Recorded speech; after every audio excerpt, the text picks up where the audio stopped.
Hello मेरे प्यारे बच्चों, क्या हाल चाल। बढ़िया साहब। तो कैसे हो मेरे बब्बर शेर और शेरनियों। उम्मीद है आप सभी अच्छे होंगे और तैयारी भी एकदम बेहतर तरीके से चल रही होगी। प्यारे बच्चों, आज हम फिर से लेकर के आ गए हैं हिंदी का नए पैटर्न पर आधारित एक क्वेश्चन पेपर। बहुत सारे बच्चों के कमेंट आ रहे थे कि सर न्यू सिलेबस के अकॉर्डिंग नया एकदम पेपर लेकर आइए। तो आप सभी के कहने पर आज हम सामान्य हिंदी का 2025 में बात करें नए पैटर्न पर आधारित प्रश्न पत्र लेकर के आए हैं। हूबहू आपका सेम इसी तरह का क्वेश्चन पेपर होगा। यहाँ पे सेट नंबर दिया रहेगा भैया, पृष्ठों की संख्या रहेगा, यहाँ पे आपका रोल नंबर होगा और नाम यहाँ पर लिखना होगा। ठीक है, तो ये 2025 का सामान्य हिंदी का न्यू सिलेबस पर आधारित आपका एकदम लेटेस्ट क्वेश्चन पेपर है। तो चलिए देख लेते हैं कि पेपर आपका किस तरह से आएगा, क्योंकि बीच बीच में हमको पेपर भी सॉल्व करते रहना है। इसी से तो मालूम चलता है ना कि भैया हमारी तैयारी कितनी है, भाई हम कितने पानी में हैं, अभी हमारी क्या औकात है। इन सब की भैया अहमियत तभी पता चलती है। ठीक, तो बच्चों आपको इस तरह से देखने को मिलेगा कि भैया समय 3 घंटे 15 मिनट। अब 15 मिनट बच्चों आपको एक्स्ट्रा दिए जाएंगे पढ़ने के लिए। ठीक, यहाँ पर बोल भी देता है कि प्रश्न पत्र पढ़ने के लिए परीक्षार्थियों को 15 मिनट एक्स्ट्रा मतलब दिया जाएगा। पूर्णांक बात करें भैया तो हिंदी का क्वेश्चन पेपर 100 नंबर का होगा, इसीलिए हिंदी को एक स्कोरिंग सब्जेक्ट कहा जाता है। पहला ही पेपर हिंदी का होता है। अगर हिंदी में आपके 90 प्लस हो गए ना तो बाकी सब्जेक्ट में आपके मैनेज हो जाते हैं, इसीलिए हिंदी को अच्छे से तैयार करना है। ठीक, और आपका जो क्वेश्चन पेपर होगा भैया 2 खंडों में डिवाइड होगा, खंड का और खंड खा करके। तो चलिए शुरू करते हैं खंड का को, कि खंड का आपका किस तरह से पूछा जाएगा। देखिए बच्चों, खंड का के अंतर्गत अगर हम बात करें भैया तो खंड का के पहला क्वेश्चन जो होगा आपका, जैसे गद्य साहित्य का इतिहास पूरा रहेगा, 5 बहुविकल्पी प्रश्न 5 नंबर के। इसी तरह काव्य साहित्य का इतिहास यानी दूसरा जो क्वेश्चन होगा उसके अंदर भी 5 प्रश्न 5 नंबर के, यानी 10 नंबर का आपका बहुविकल्पी प्रश्न पूछा जाएगा। जैसे पहला है कि भाषा योग वशिष्ठ के लेखक कौन है। ऑप्शन है मुंशी सदासुखलाल, लल्लू लाल, या फिर राम प्रसाद निरंजनी, या फिर स्वामी दयानंद सरस्वती। तो भैया भाषा योग वशिष्ठ के जो लेखक हैं वो राम प्रसाद निरंजनी हैं। आपको भी कमेंट करना है लास्ट में कि आपके कितने बहुविकल्पी प्रश्न सही हुए हैं। ठीक है ना। चलिए तो अच्छे से मजे में भैया देखते चलते हैं, अगले क्वेश्चन की तरफ चलते हैं। अगला क्वेश्चन कह रहा है कि सदल मिश्र की भैया रचना कौन सी है। ये सारे क्वेश्चन बच्चों आपके आने वाले हैं, याद रखना, बहुत ज्यादा पूछे जाते हैं, रिपीटेड क्वेश्चन है। तो सदल मिश्र की रचना है कि सत्यामृत प्रवाह, ठीक है ना, मतलब या फिर नासिकेतोपाख्यान, या फिर भारत सौगात, या फिर भूतनाथ। तो भैया सदल मिश्र की रचना कौन सी है, नासिकेतोपाख्यान है। ठीक है ना, सदल मिश्र की रचना कौन सी है, नासिकेतोपाख्यान। ये इनकी एक प्रसिद्ध रचना है। समझ में आया। चलिए आगे चलते हैं भैया, अगले क्वेश्चन की तरफ चलते हैं। अगला क्वेश्चन देखते हैं, बोल रहा है कि चंद्रकांता संतति कृति की जो मतलब ये विधि लिखा है भैया, यहाँ पे विधा होगा, किस विधा की रचना है। एक विधा पूछता है ना कि मतलब नाटक है कि कहानी है कि उपन्यास है, निबंध है, क्या है, तो वही चीज। तो चंद्रकांता संतति कृति की जो विधा है यानी किस विधा की रचना है ये आपको बताना है। निबंध है या फिर नाटक है भैया, या फिर कहानी है, या फिर उपन्यास। तो बच्चों चंद्रकांता जो संतति है ये अगर हम बात कर लें एक उपन्यास है। क्या है भैया, एक उपन्यास है। ठीक, चलिए आगे चलते हैं, अगला क्वेश्चन देखते हैं। अगला क्वेश्चन देखिएगा, अगला क्वेश्चन बोल रहा है कि बाल कृष्ण भट्ट संपादक थे, यानी बाल कृष्ण जो भट्ट है इन्होंने किसका संपादन किया था। यह भी बहुत ज्यादा पूछा गया क्वेश्चन है। ठीक, विकल्प है इंदुमती का, या फिर भैया परीक्षा गुरु के संपादक थे, या फिर हिंदी प्रदीप के, या फिर साहित्य सहचर के। तो किसके हो जाएगा बच्चों, तो बाल कृष्ण भट्ट बात कर ले तो हिंदी प्रदीप के। अब इसके अलावा जो आपके ये इक्के दुक्के हैं इनको भी थोड़ा जान लीजिए, बहुत ज्यादा ये इंपॉर्टेंट है भैया। ये जो इंदुमती है, ठीक, अगर हम इंदुमती की बात करें तो इंदुमती का आपका है किशोरी लाल गोस्वामी, भैया किशोरी लाल गोस्वामी है। ठीक, ये बहुत बहुत ज्यादा पूछा जाता है।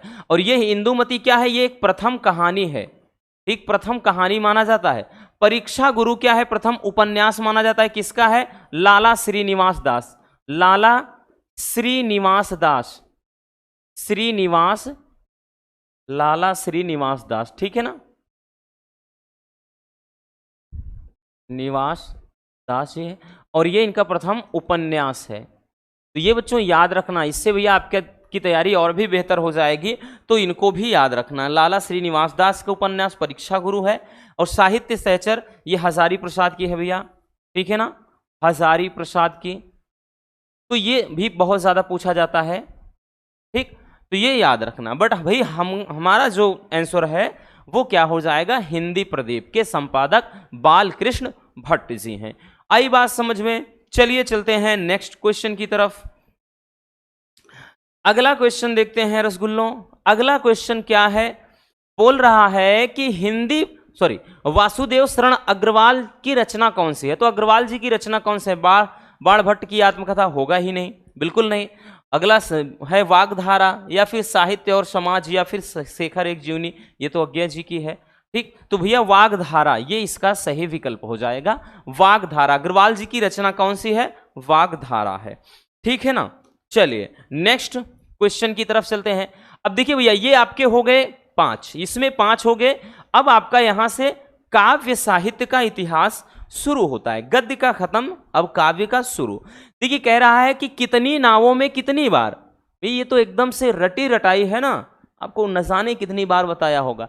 कितनी नावों में कितनी बार काव्य कृति किसकी है, गिरिजा कुमार माथुर की, या फिर नागार्जुन की, या फिर सच्चिदानंद हीरानंद वात्स्यायन अज्ञे की, या फिर भैया कह रहा है कि यहां पे चौथा है आपका हरिवंश राय बच्चन की, ठीक। तो किसकी है बच्चों, ये अज्ञेय जी की है, और इसी रचना के लिए इनको ज्ञानपीठ पुरस्कार भी मिला था, ठीक। कितनी नावों में कितनी बार, ज्ञानपीठ पुरस्कार भी दिया गया था इस रचना के लिए, ठीक है ना, याद रखना भैया, इस रचना के लिए इनको ज्ञानपीठ पुरस्कार भी मिला था, ठीक। समझ में आया।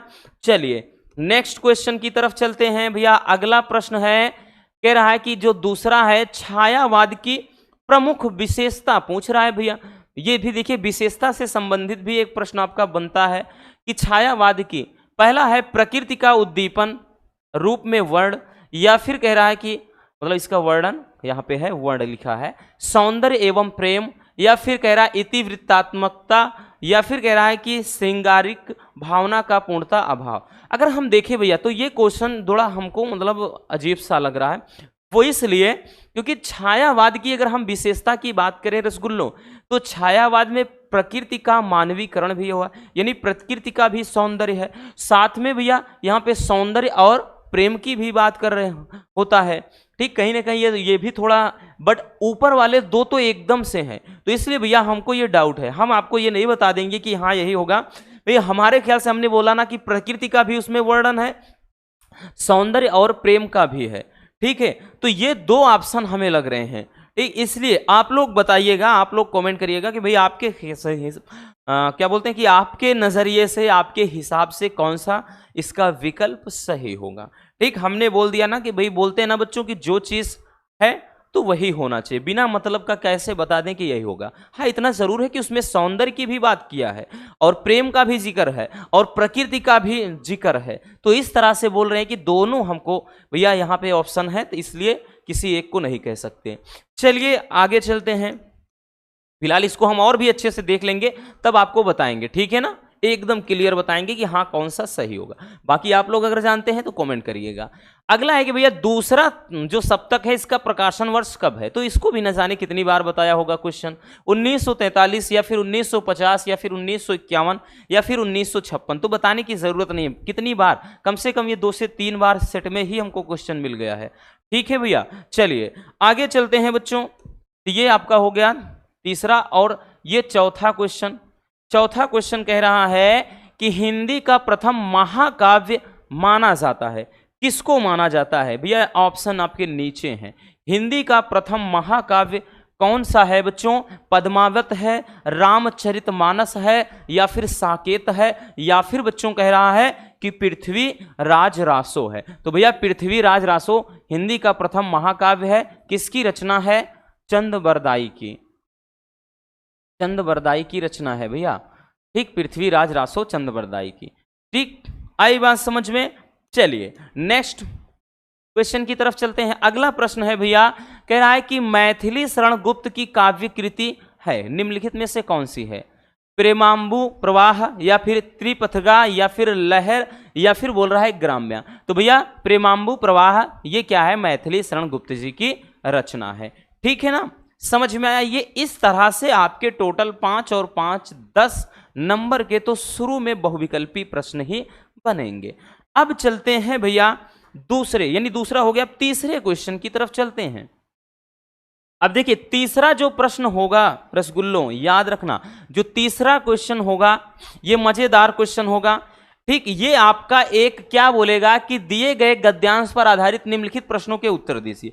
ये गद्यांश दिया रहेगा, इससे नीचे आपके 5 क्वेश्चन, प्रत्येक के 2 नंबर, इस तरह से भैया 10 नंबर इस टॉपिक के मिलते हैं। यानी गद्यांश और पद्यांश जो आएगा वो 10 नंबर का पूछा जाएगा, इतना याद रखना। चलिए इसको हम पढ़ते हैं, फिर इससे संबंधित जो भी प्रश्न है उनके उत्तर देते हैं। कह रहा है कि मातृभूमि पर निवास करने वाले, ये एक बहुत इंपॉर्टेंट है, इसको हम मोस्ट इंपॉर्टेंट कह सकते हैं, बहुत ज्यादा पूछा गया है भैया ये, कि मातृभूमि पर निवास करने वाले मनुष्य राष्ट्र का दूसरा अंग है। पृथ्वी हो और मनुष्य ना हो तो राष्ट्र की कल्पना असंभव है। पृथ्वी और जन दोनों के समन्वय से ही राष्ट्र का स्वरूप संपादित होता है, और जन के कारण ही पृथ्वी मातृभूमि की संज्ञा प्राप्त करती है। पृथ्वी माता है और जन सच्चे अर्थों में पृथ्वी के पुत्र हैं। देखिए बड़ा ही प्यारा सा एक गद्यांश दिया। अब इससे संबंधित प्रश्न आपका दिया है भैया। ठीक, इससे संबंधित प्रश्न आपके दिया है। तो प्रश्न देखते हैं। कह रहा है कि उपयुक्त गद्यांश के पाठ और लेखक का नाम लिखिए। तो इसमें कुछ नहीं करना भैया, हम क्या करेंगे, पाठ, इस तरह से पाठ लिख देंगे और लेखक लिख देंगे। तो भैया पाठ और लेखक, या ऊपर थोड़ा लिखते हैं, तो भैया क्या हो जाएगा, इसके पाठ लिखना है और लेखक लिखना है। तो बच्चों अगर आपको पता हो तो भैया ये पहला ही पाठ है, पहला ही चैप्टर है, राष्ट्र का स्वरूप। कौन सा है भैया? राष्ट्र का स्वरूप। तो पहला ही पाठ है। अब लेखक कौन है? तो भैया अग्रवाल जी हैं। ठीक, वासुदेव शरण अग्रवाल, वासुदेव शरण अग्रवाल, तो वासुदेव शरण अग्रवाल जी हैं। हो गया भैया। दूसरा क्वेश्चन कह रहा है रेखांकित अंश की व्याख्या करना है। चलिए देखते हैं रेखांकित अंश कहां है। देखिए रेखांकित अंश की व्याख्या करना है भाई। ठीक, देखिए रेखांकित अंश इसमें नहीं, 1 मिनट थोड़ा देख लेते हैं।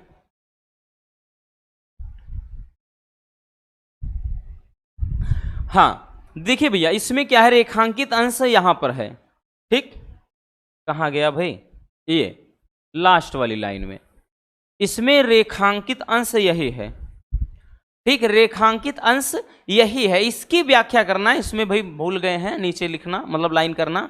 तो पृथ्वी माता है और जन सच्चे अर्थों में इसके क्या है, पुत्र हैं। तो कह रहा है इसकी व्याख्या करना है रेखांकित अंश की। अब देखिए बच्चों इसकी व्याख्या लिखेंगे हम, इसकी व्याख्या करेंगे, कैसे लिखेंगे? देखिए यहां पर लिखेंगे थोड़ा सा कि जिस प्रकार मां यानी माता अपने पुत्रों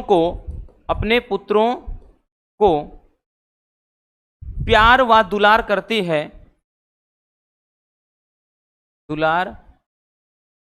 है, उसी प्रकार पृथ्वी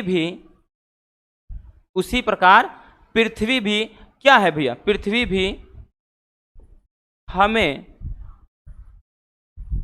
बहुत कुछ सिखाती है और प्रदान करती है। तो अपने से बना के लिख सकते हैं रसगुल्लों कि जिस प्रकार भाई क्या है, मां अपने बच्चे को प्यार करती है भैया, उनका पालन पोषण सब कुछ लाड प्यार करना, उसी प्रकार पृथ्वी भी कहीं ना कहीं क्या है भाई, पृथ्वी अपने गर्भ में अनाज पैदा करती है और हम उस अनाज का सेवन करते हैं। तो पृथ्वी भी हमें बहुत कुछ सिखाती है कि भैया कैसे सरवाइव करना, नेचर हर चीज हमको बताता है, ठीक है ना। तो इसीलिए कहा जाता है कि क्या है, पृथ्वी क्या है, अगर माता है तो जो लोग इस पर निवास कर रहे हैं वो पुत्र की तरह है। तो वही चीज है कि जिस प्रकार कोई माँ क्या करती है, अपने बच्चे को प्रेम करती है या दुलार करती है, उसका देखभाल करती है, उसी तरह पृथ्वी भी हमें बहुत कुछ सिखाती है और बहुत कुछ देती है। और हमें क्या करती है भैया, हमें मतलब इस जीवन में रहने के लिए क्या है, अग्रसर मतलब आगे की तरफ तरक्की करने की तरफ हमें आगे की तरफ मतलब क्या कहते हैं, ले जाती है, इतना कह दो, या जितना लिखा है इतना लिख दो बस भाई, ज्यादा नहीं लिखने की जरूरत है, बिना मतलब का उलझोगे। ठीक, ये तो हो जाएगा रेखांकित अंश की व्याख्या। अब देखिए अगला क्वेश्चन क्या है भाई, अगला क्वेश्चन बोल रहा है बच्चों कि राष्ट्र की कल्पना कब असंभव है।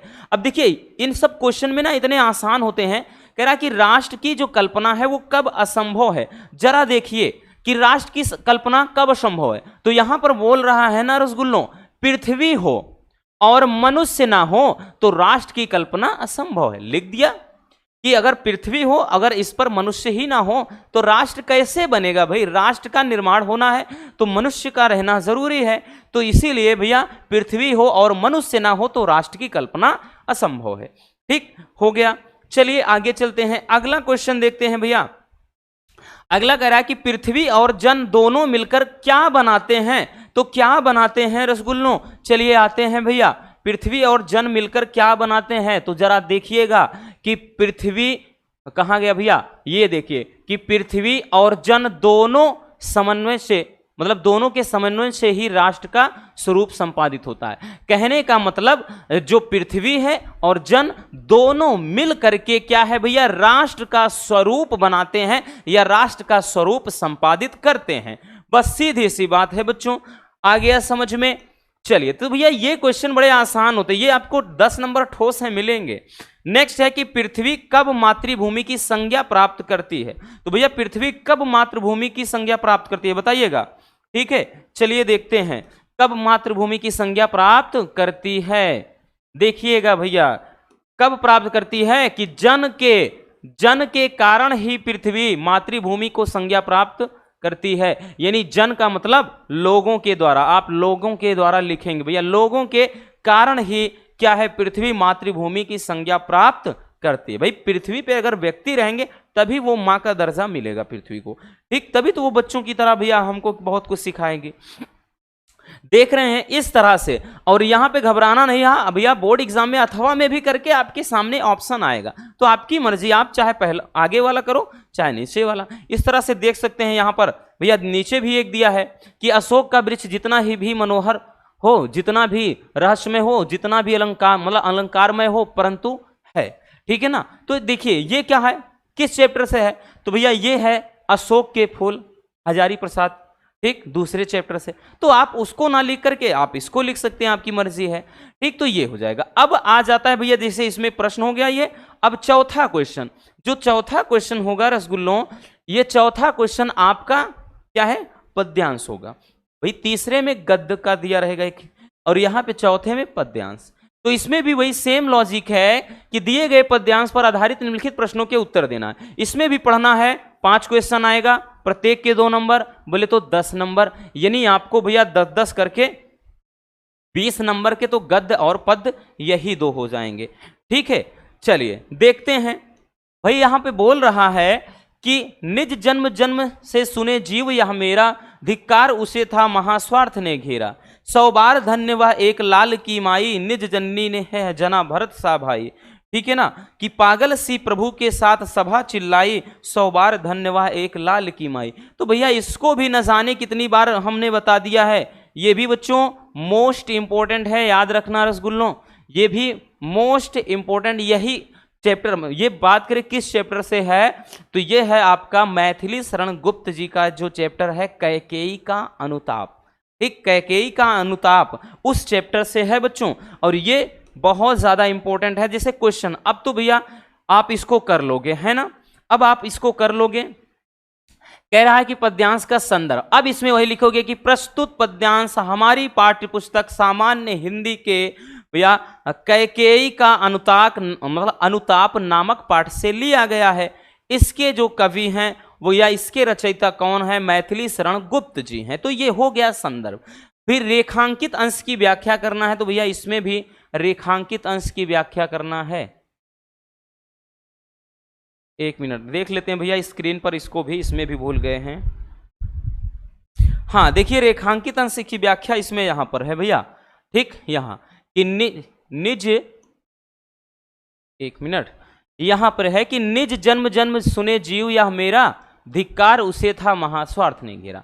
कैकेयी जी कहती हैं अपने यानी पापों का प्रायश्चित करते हैं, क्योंकि उनको लगता है कि जब हमने प्रभु श्री राम को वनवास के लिए भेज दिया तो दुनिया का सबसे बड़ा पाप हमने कर दिया। क्यों? क्योंकि जो भरत होता है उनका स्वयं का पुत्र उनसे नफरत करने लगता है, उसको बोलता है कि मुझके तो भाई बड़े भैया चाहिए, प्रभु श्री राम के चरणों में जाना है, मुझे ये राजपाट नहीं चाहिए, मैं जंगल में ही रहूंगा। तब उनको लगता है, तो वही चीज बोलते हैं कि भैया वो अपने पश्चाताप मतलब अपना जो है किए पर पछतावा है, और ये पश्चाताप करते हुए कहती हैं कि निज जन्म जन्म सुने, ठीक, कहती हैं कि अब जन्मों जन्मांतर यानी मेरे अंतर्मन से बस एक ही आवाज आएगी और हर कोई बस अब यही सुनेगा कि धिक्कार उसे था महास्वार्थ ने घेरा, कि एक ऐसी भी अभागिन रानी थी जो स्वार्थ में अंधी हो गई थी, यानी जिसको स्वार्थ ने घेर लिया था। बस हो गया, काम खत्म है। आगे देखेंगे अगला क्वेश्चन भैया। देखिए अगला क्वेश्चन कह रहा है कैकेयी स्वयं को धिक्कारते हुए क्या कहती हैं। तो भैया अभी तो बताया ना, धिक्कारते हुए क्या कहती हैं, यही तो कह रही हैं ना कि भैया देखो धिक्कारते हुए क्या कहती हैं, अपने आप को देखो। तो यहां पर अभी क्या बताया, ठीक, धिक्कारते हुए यही तो कह रही है ना कि स्वार्थ ने घेर लिया था। बस हो गया। आगे देखो लिखेंगे अगले प्रश्न का। तो भैया ये सब आसान है, पहले भी बताया है। कैकेयी के प्रायश्चित के उपरांत श्री राम उनसे क्या कहते हैं, तो प्रभु श्री राम उनसे क्या कहते हैं, तो यहां पर वही बोलते हैं भैया, प्रभु श्री राम क्या बोलते हैं, यहां पर देखिए थोड़ा गौर से समझिएगा। यहां पर बोलते हैं कि 100 बार धन्य यह एक लाल की माई, निज जन मतलब निज जननी ने है जना, मतलब ठीक, भरत सा भाई, ठीक, यही चीज है। तो प्रभु श्री राम यही कहते हैं कि वो मतलब एक लाल की माँ जो है 100 बार धन्य है जिसने भारत जैसा भाई जना है या जन्म दिया है। तो यहां पर वो बोलते हैं प्रभु श्री राम। आगे देखिए, आगे कह रहा है कि प्रभु राम के साथ कैकेयी के अपराध का अपमार्जन करती हुई सभा क्या कहती, चिल्ला उठे। तो भैया सभा भी तो यही चिल्लाती है, ठीक, सभा भी यही तो चिल्लाती है कि पागल सी प्रभु के साथ सभा चिल्लाई, 100 बार धन्य वह एक लाल की माई। तो प्रभु श्री राम के साथ सभा भी यही चिल्ला उठती है कि वो क्या है, 100 बार धन्य है, यानी एक लाल की जो माँ है वही वो क्या है, 100 बार धन्य है। तो ये हो जाएगा भैया। अथवा में करके बच्चों एक और आपका दिया है, तो आप हमने बताया ना चाहे ऊपर वाला करें चाहे नीचे वाला। अब देखिए क्वेश्चन नंबर 5 की शुरुआत यहां से होगी। क्वेश्चन नंबर जो 5 का और खा करके आएगा। 5 के का में भैया आपका गद्य से एक लेखक का साहित्यिक परिचय व कृतियां लिखना होगा। तो बोलेगा निम्नलिखित में से किसी एक लेखक का साहित्यिक परिचय देते हुए उनकी प्रमुख रचनाओं का उल्लेख, और अधिकतम जो शब्द सीमा है वो 80 शब्द, पहले भी बताया था, याद रखना 80 शब्दों में लिखना होगा। अब यहां से भैया आपके दिए गए हैं, ठीक, यहां से आपके दिए गए हैं। जैसे पहला है प्रोफेसर जी सुंदर रेड्डी, दूसरा आचार्य हजारी प्रसाद द्विवेदी, डॉक्टर एपीजे अब्दुल कलाम।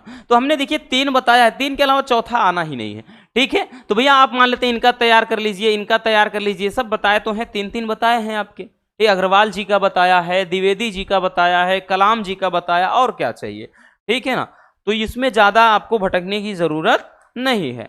अब देखिए भैया आपका जो खा होगा बच्चों, खा के अंतर्गत आपका काव्य साहित्य से रहेगा। तो इसमें भी किसी एक कवि का साहित्यिक परिचय देते हुए कृतियों पर प्रकाश डालिए। अधिकतम शब्द सीमा 80 शब्दों में होना चाहिए। जैसे इसमें है जयशंकर प्रसाद जी का, महादेवी वर्मा जी का, सच्चिदानंद हीरानंद वात्स्यायन अज्ञे जी का। तो इनमें देखिए सब का सब बताया है। अब की बार हालांकि भी पहले ही मतलब एक ही बताया है, ठीक, एक ही बताया है कि बार गुप्त जी का, उसके बाद इनको भी बताना है, परेशान रहे। बाकी नेक्स्ट ईयर में तो सब बताया है, ठीक। चलिए अब जो छठा क्वेश्चन होगा भैया, छठा क्वेश्चन याद रखना रसगुल्लो, जो क्वेश्चन नंबर 6 होगा इसमें क्या होगा आपका कहानी।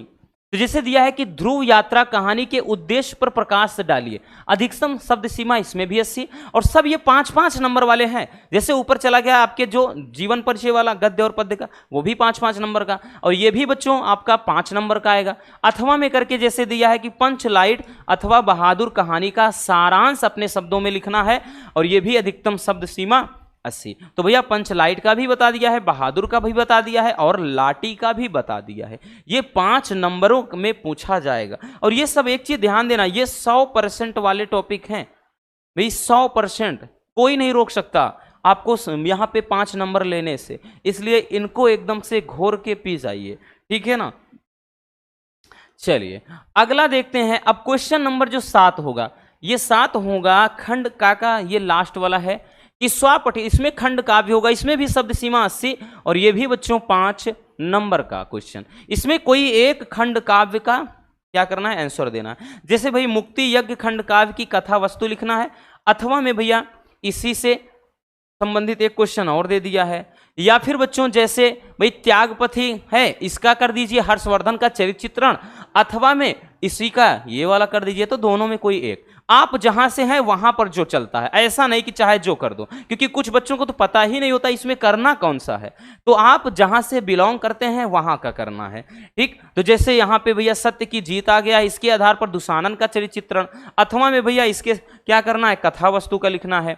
या फिर जैसे आलोक वृत्त, तो भैया आलोक वृत्त तो हमारे यहाँ चलता है प्रयागराज में, ठीक। तो आलोक वृत्त में जैसे नायक का चरित्र चित्रण, जैसे यानी गांधी जी, महात्मा गांधी जी का, अथवा में कह रहा है कि इसके खंड काव्य का करना है, कथा वस्तु यानी कहानी को समझाना है। तो मतलब किसी एक खंड काव्य में आपके यहाँ जो चलता है उसका, ठीक। जैसे यहाँ पर दे दिया है भैया श्रवण कुमार, अथवा यहाँ पे इससे दे दिया है, या फिर रश्मि रथी का दे दिया है, तो आप जहाँ से हैं वहाँ का लिखेंगे। तो खंड काय आपका समाप्त होता है। अब शुरू होता है खंड खा। खंड खा में पहला क्वेश्चन होगा, दिए गए संस्कृत गद्यांश में से किसी एक का, इसमें भी 2 रहेगा, यही तो फायदा है हिंदी में, एक का संदर्भ सहित क्या हिंदी में अनुवाद करना। 7 नंबर का क्वेश्चन होता है बाबू, 7 नंबर बहुत ज्यादा है, ठीक है। तो 7 नंबर का क्वेश्चन है। जैसे यहां पर देखिए एक दिया है भैया कि आत्मनस्तु वै कामाय पति प्रियो भवति, यानी आत्मज्ञा एवं सर्वज्ञ चैप्टर से है, ठीक। और परेशान ना रहो भैया, हम क्या है एक वीडियो के माध्यम से पूरे चैप्टर में जितने संस्कृत के हैं उनका अनुवाद अच्छे में आप मतलब उनका अनुवाद अच्छे से करना आपको हम सिखा देंगे, परेशान नहीं होना। तो वो इस चैप्टर से है। अथवा में जैसे करके पूछेगा भाई, अथवा में भी एक करके आ गया है, तो जैसे अथवा में करके दे दिया है कि बौद्ध युगे इमे सिद्धांता, ठीक। तो ये जैसे क्या है पंचशील सिद्धांत से है, ठीक है। तो इन दोनों में कोई एक करना होगा। और उसके बाद अब खा में आएगा तो भैया श्लोक, ये भी 7 नंबर का आएगा। 7 नंबर में दिए गए संस्कृत पद्यांश में किसी एक का संदर्भ सहित, तो इसमें भी ऐसे ही लिखेंगे भैया, संदर्भ लिखना है। संदर्भ कैसे लिखेंगे भाई, कई बार बता चुके हैं कि प्रस्तुत श्लोक, अब इसके वाले ऊपर लिखते तो वही चीज की प्रस्तुत लिखते क्या चीज, गद्यांश हमारी पाठ्य पुस्तक संस्कृत दिग्दर्शिका के इस चैप्टर से लिया गया। इसी तरह इसमें भी लिखेंगे कि प्रस्तुत श्लोक हमारी पाठ्य पुस्तक संस्कृत दिग्दर्शिका या सामान्य हिंदी के संस्कृत दिग्दर्शिका से मतलब क्या है, दिग्दर्शिका के सुभाषित रत्नानी नामक पाठ से उद्धृत है या अवतरित है या लिया गया है, ठीक। ये लिखेंगे। जैसे यहाँ पे दिया गया भैया भाषासु मुख्या मधुरा दिव्या गिरवाड़ भारती तस्याम ही मधुरम काव्यम तस्मादि सुभाषितम। तो ये भी बताया है कि भाई भाषाओं में सबसे मुख्य मधुर दिव्य संस्कृत भाषा है। भाई जितने अच्छी ये मतलब जितने मधुर इसके काव्य हैं उससे भी अच्छे क्या हैं, इसके सुभाषित यानी अच्छे बोल हैं या वचन हैं। अथवा में करके एक आपका दे देगा भैया यहाँ पे कि सहसा वृत्तिक न क्रियाम विवेका परम आपदाम पदम वृगेति हुई विरलक्ष कार्यलम गुड़ लुब्धा, यहाँ पे गुग नहीं गुड़ लुब्धा होगा, ही स्वमेव संपदा। तो इसमें यही चीज है कि भैया यहाँ पर क्या है, कोई भी काम अचानक से नहीं करना चाहिए, कोई भी काम करना चाहिए बिना सोचे समझे काम ना करे, क्योंकि बिना सोचे समझे किया गया कार्य ही क्या है, वो परम आपदाओं का कारण हो जाता है। और जो लोग सोच समझकर काम करते हैं, लक्ष्मी स्वयं ही उनके गुणों पर लोभी होकर के वो उनको धारण कर लेती हैं। बस यही चीज भाई, जिसके घर में लड़ाई झगड़ा कलह होता है उसके घर में कंगाली ही रहती है। ये बात सही है, कोई गलत नहीं है। अब जैसे यहां पे आ गया भैया आपका 9वें में, ये आपका आ जाएगा 2 नंबर का। तो निम्नलिखित मुहावरों और लोकोक्तियों में से किसी एक का अर्थ लिखकर अंगूठा दिखाना, क्या हो जाएगा भैया, जिसको बोलते हैं ना कि ठेंगा दिखा देना, ठीक, अंगूठा दिखाने, इसको आप कमेंट करिएगा कि इसका क्या होगा भाई, आपके लिए छोड़ दिया है। अंगूठा दिखाने का मतलब यानी जिसको बोलते हैं ठेंगा दे, बोलते हैं ना ठेंगा ले लो, अब क्या लोगे, लो, है तो ना, वही चीज है। अगला पहाड़ टूट पड़ना, भैया क्या होगा, पहाड़ टूट पड़ना यानी बहुत बड़ी मुसीबत आ जाना, ठीक है ना। तो यहां पर क्या लिखेंगे कि मुसीबत आ जाना, यानी जैसे रमेश सुरेश से कहता है कि यार तुम इतने बात बात पर इतना ज्यादा परेशान हो जाते हो जैसे कोई पहाड़ टूट रहा है, तो ऐसे है, ठीक। धूल में मिलना का मतलब क्या है, धूल में मिलना का मतलब मिट्टी में मिल जाना, है ना। धूल में मिलना यानी बर्बाद हो जाना, हम ये कह सकते हैं, ठीक, या मिट्टी में मिलना जिसको बोलते हैं, मिट्टी में, या फिर जैसे बोलते हैं कि भैया अस्तित्व नष्ट होना, नष्ट होना, ठीक। अगर तुमने मुझसे पंगा लिया तो भैया क्या हो जाओगे, धूल में मिल जाओगे, यानी बर्बाद करके छोड़ूंगा, बोलते हैं ना, बहुत लोग ऐसे होते हैं। तो वो चीज, पानी पानी होना, कि सैया ने ऐसे देखा मैं पानी पानी हो गई, तो भैया सैया ने देखा तो पानी पानी हो गई। पानी पानी का मतलब भैया लज्जा, लज्जा होना, लज्जा होना, है ना, यही होता है पानी पानी होना। जैसे क्या है कि जैसे भैया बोल दें कुछ चीज, रमेश, ठीक, रमेश की जैसे बहन क्या है किसी पराये लड़के से बात कर रही थी, जैसे ही रमेश की मतलब जैसे ही वो क्या है उसकी बहन रमेश को देखती है वो शर्म के मारे पानी पानी हो जाती है, ठीक है ना। तो यही है पानी पानी होना, लज्जा महसूस होना भैया, ठीक। चलिए समझ में आया। तो भैया किसी एक का करना है रसगुल्लों, पूरा आपका एक वाक्य प्रयोग बना करके। चलिए नेक्स्ट, अपठित गद्यांश, देखिए इसको भी न जाने कितनी बार बता दिए हैं। अपठित गद्यांश में क्या करना होता है, आपको पूरा का पूरा ये पढ़ना होगा।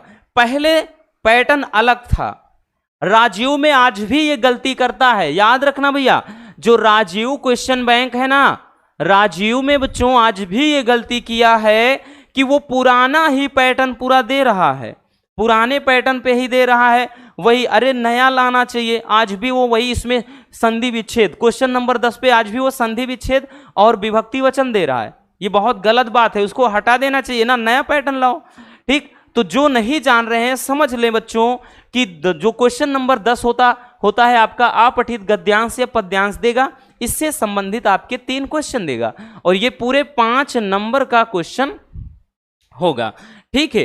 तो यहां पर जैसे एक दिया है भाई, ये क्या करना है आपको, जैसे ये पूरा पढ़िए, आप पढ़िए, उसके बाद जैसे दिया है कि वह किसी देश की उन्नति अथवा अवनति वहां के नारी समाज पर निर्भर करती है, जिस देश की नारी जागृत शिक्षित व गुणवती होती है वही देश संसार में सबसे अधिक उन्नत समझा जाता है। इस दृष्टिकोण से भारत वैदिक युग में नारी का महत्वपूर्ण स्थान था। उस समय भारत सब देशों का सिरमौर माना जाता था। सरस्वती, लक्ष्मी और दुर्गा आदि देवियां विद्या, धन और शक्ति की प्रतीक मानी जाती थी। जीवन के लिए भी ये तीनों ही महत्वपूर्ण साधन है। ये नारी मतलब नारी रूपी देवियों की कृपा से ही प्राप्त हो सकते थे। आगे है कि अतः भारतवर्ष में सर्वत्र देवियों का पूजन होता था। मनु ने तो यहां तक कह दिया है कि जिस घर में नारी को सम्मान नहीं मिलेगा उसको कभी मतलब यहाँ पर रिद्धि सिद्धि प्राप्त नहीं होगी। मतलब ये नारियों के बारे में इतना कुछ कहा गया है। अब इससे संबंधित भैया आपके 3 प्रश्न देगा रसगुल्लो, 3 प्रश्न देगा। अब जिसे एक बार आप पढ़ लेंगे ना तो आपके माइंड में वैसे ही छप जाएगा। इसमें भी अथवा करके देगा, यही फायदा है।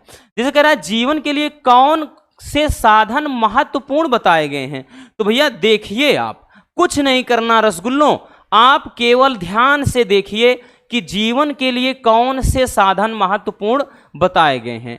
ठीक है, देखिए कहां कहां से है भैया, कौन सा साधन महत्वपूर्ण है, कौन सा साधन महत्वपूर्ण है, कहीं दिख रहा है? हाँ मिल गया। ठीक, जीवन के लिए भी ये तीनों साधन महत्वपूर्ण है। कौन तीनों साधन, कौन सा तीनों साधन भैया यहां पे बोल रहा है?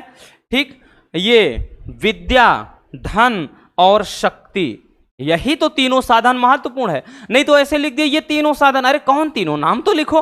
तो भैया ये विद्या हो गया, धन हो गया और शक्ति हो गया। यही तो जीवन में हर किसी को चाहिए ना, कि बल बुद्धि विद्या देव मोहि हरहु कलेश विकार। तो भैया ये क्या है, जो हनुमान चालीसा है उसमें भी कहा गया है। आज आदमी को चाहिए क्या, बल चाहिए, बुद्धि चाहिए, विद्या चाहिए, है ना। हर कोई ताकतवर बनना चाहता है, हर किसी के अंदर चाहता है कि भैया मेरे अंदर अपार ज्ञान हो जाए, और हर कोई क्या है, ये है कि मतलब धन से भी चाहता है कि मैं धनवान हो जाऊं, ठीक। तो यही इच्छा रखता है, भले उनके मन में और कुछ चल रहा हो, लेकिन कहीं ना कहीं ये तो जरूर रहेगा। सबसे पहले अगला कि उपयुक्त गद्यांश का शीर्षक निर्धारित करिए। अपने मर्जी से कह रहा है कि भैया इसका शीर्षक क्या होना चाहिए। तो जरा आप समझो कि इस पाठ का क्या हम नाम दे सकते हैं। कुछ अगर नाम देना चाहें दे सकते हैं, बिल्कुल दे सकते हैं कि दे सकते हैं भैया नारी का महत्व। क्या बोल सकते हैं, नारी का महत्व, है ना। अपने से हम बना सकते हैं ना कि इसमें पूरे के पूरे में भैया क्या है, किसी नारी के यानी जो स्त्री है उसी के बारे में तो कहा गया है, तो इनका समाज के लिए कितना बड़ा महत्व है वो हम देख सकते हैं। तो ये अपने से बना कर लिख दिया। अगला है भारत में नारी का महत्वपूर्ण स्थान किस काल में था। तो चलिए देखते हैं कि भाई भारत में कह रहा है कि नारी का स्थान किस काल में महत्वपूर्ण था। देखिए बच्चों, है ना, मिल गया भैया। भारत के वैदिक काल में, वैदिक युग या वैदिक काल में नारी का स्थान महत्वपूर्ण था। हो गया भैया। चलिए अब आते हैं बच्चों नेक्स्ट। भैया ये अथवा में बोला ना, अथवा में एक करके देगा तो आपकी मर्जी, आप चाहे जो वाला करें, ठीक है। अब क्वेश्चन नंबर 11 से शुरू करते हैं। ये भी बच्चों 2 होगा तो 2 ही नंबर का रहेगा, एक दिया एक और नीचे रहेगा। निम्नलिखित शब्द युग्मों का सही अर्थ चयन करके लिखिए बच्चों। कह रहा है कि सकल और सकल। देखिए इस वाले सकल का मतलब होता है संपूर्ण, ठीक है, और इस वाले सकल का मतलब होता है भैया विभाजन या खंड जिसको बोलते हैं, ठीक है ना। तो भैया ऐसा कौन सा है, पदार्थ एवं संपूर्ण, संपूर्ण और खंड, आकृति और प्रकृति, सुख और संकालु। आगे जाने की क्या जरूरत है, ठीक। सकल का मतलब संपूर्ण, और उसके अलावा ये खंड है, ठीक, हमने बताया ना विभाजन या इसका एक भाग, ठीक। चलिए आगे चलते हैं बच्चों। आगे है भैया, कह रहा है कि अंश और अंशु। अंश का मतलब क्या होता है, हिस्सा, ठीक। तो भैया देखिए भाग और सूर्य, भाग और चंद्र, भाग और किरण, भाग और किरण, अच्छा ये भाग्य है, भाग्य और किरण भाग। तो अंश का मतलब हिस्सा या भाग, ये अंशु का मतलब होता है सूर्य। तो भैया यही वाला हो जाएगा, ठीक, पहला वाला विकल्प इसका सही विकल्प होगा।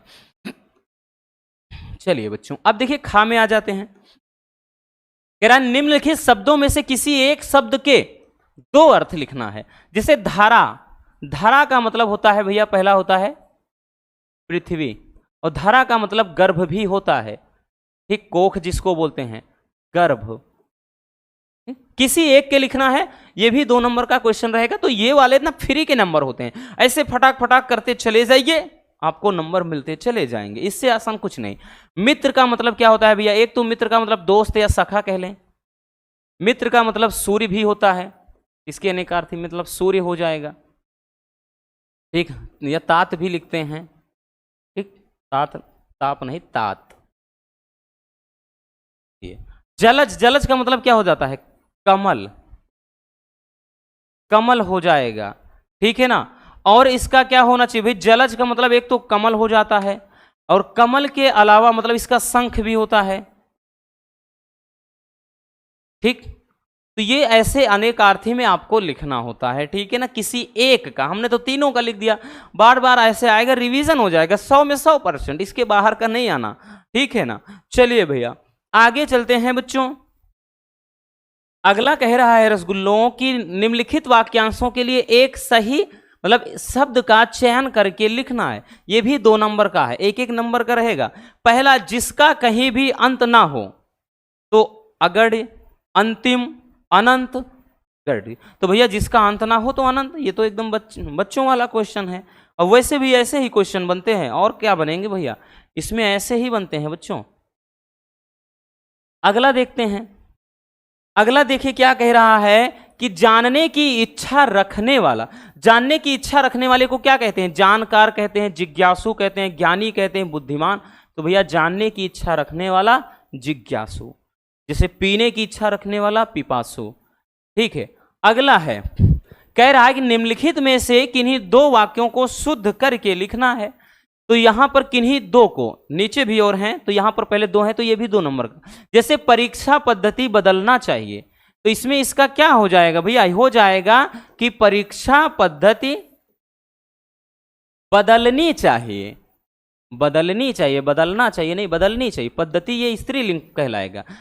मैंने अनेकों बार यात्रा की है, तो भैया ये हो जाएगा कि मैंने, अनेक अपने आप में खुद एक बहुवचन है, अनेकों लगाने की क्या जरूरत है, मैंने अनेक बार यात्रा की है, यात्रा की है, तो ऐसे बना देंगे भैया। ठीक, चलिए आगे है आपका। तो यहां पर नीचे भी आपके 2 दिए हैं, तो आप इसको भी शुद्ध करेंगे। केवल यहां 4 पुस्तकें, भैया जब यहां पर 4 गिनती में ही दे दिया तो केवल लगाने की क्या जरूरत है, ठीक है ना।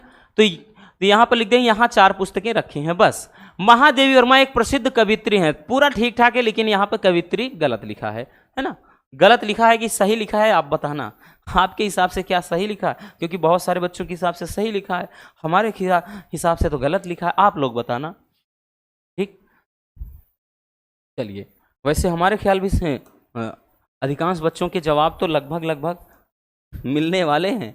चलिए अगला है क्वेश्चन नंबर 12। अब देखिए 12 में काव्य सौंदर्य है, जिसको हमने बड़े ही फिल्मी अंदाज में आपको बताया था। अगर आपने नहीं देखा है रस छंद अलंकार वाली वीडियो, एक वीडियो तो मिलियन में है, उसके 10 लाख से भी ज़्यादा बच्चों ने दिया है प्यार उस पर, और बाकी एक और है जो अभी हाल ही में 2-3 दिन पहले बनाया है, भाई उसकी लिंक हम इस वीडियो के डिस्क्रिप्शन में डाल दे रहे हैं, देख लेना।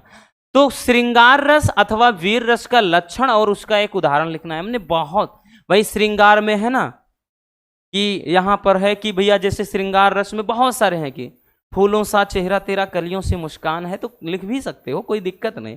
ठीक, ये रेशमी जुल्फें, ये सरबती आंखें, ऐसे फिल्मी अंदाज में हमने बहुत सारे एग्जाम्पल दिए थे। वीर रस का पूरा जितने आपके देशभक्ति मूवी होती है सब गाने याद कर दो, उसी का 2 लाइन लिख दो, हो गया। श्लेष अलंकार अथवा उत्प्रेक्षा अलंकार में किसी एक का लिखना है, ठीक है। अब उसके बाद जैसे यहाँ पे गा में है सोठा अथवा कुंडलिया, तो हमने बताया ना कि दोनों मतलब ये सब के सब एकदम 100 में 100 नंबर, मतलब 100 में 100% फिक्स हैं। ये भी 2 नंबर का आएगा, ये भी 2 नंबर का आएगा, ये भी 2 नंबर का, तो 6 नंबर का फिक्स हो जाता है। ठीक, नहीं देखा है बच्चों तो वीडियो के डिस्क्रिप्शन में लिंक है, देख लेना।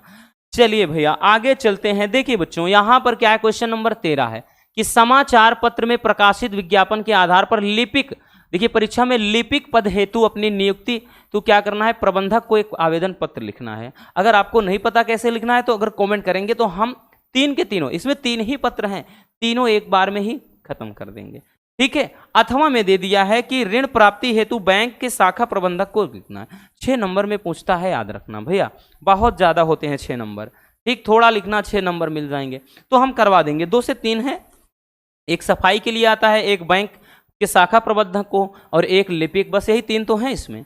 अगर आप कमेंट करते हैं तो हम जरूर लिखाएंगे, नहीं तो कोई बात नहीं।